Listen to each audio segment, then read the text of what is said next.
Dopo 2 settimane di proteste per gli studenti dell'Università di Palermo che vivono in condizioni di disagio economico, l'ERSU, l'ente regionale per il diritto allo studio, ha provveduto al pagamento della prima rata della borsa di studio per un importo complessivo di circa 10 milioni. Il provvedimento già deliberato è stato fatto con un mese di anticipo rispetto alle previsioni del bando di concorso. Saranno oltre 5.000 gli studenti universitari, molti della provincia di Agrigento, che ne usufruiranno. La prima rata potrebbe essere liquidata grazie alle risorse finanziarie già incassate dalla Regione e dal MIUR.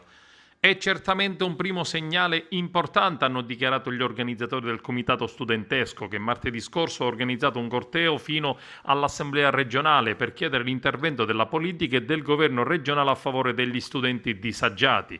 L'anno scorso, infatti, oltre il 30% degli iscritti che avevano i titoli sono stati esclusi per esaurimento dei fondi e 6 studenti fuori sede su 10 restano fuori dalle residenze universitarie per carenza di posti letto. L'intervento economico riguarderà nella prima fase gli studenti della Sicilia occidentale, aventi naturalmente i requisiti di reddito e di merito previsti dal bando.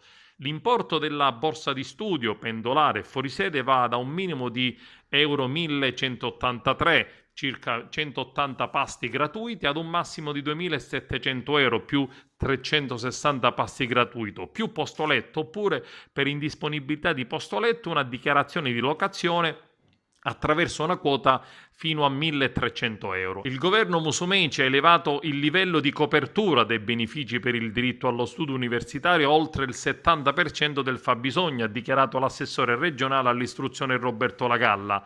L'erogazione anticipata del primo acconto è un primo passo per dare risposta immediata ai tanti giovani in attesa del contributo, ai quali ho garantito, dichiara sempre Lagalla, il massimo impegno da parte del governo regionale.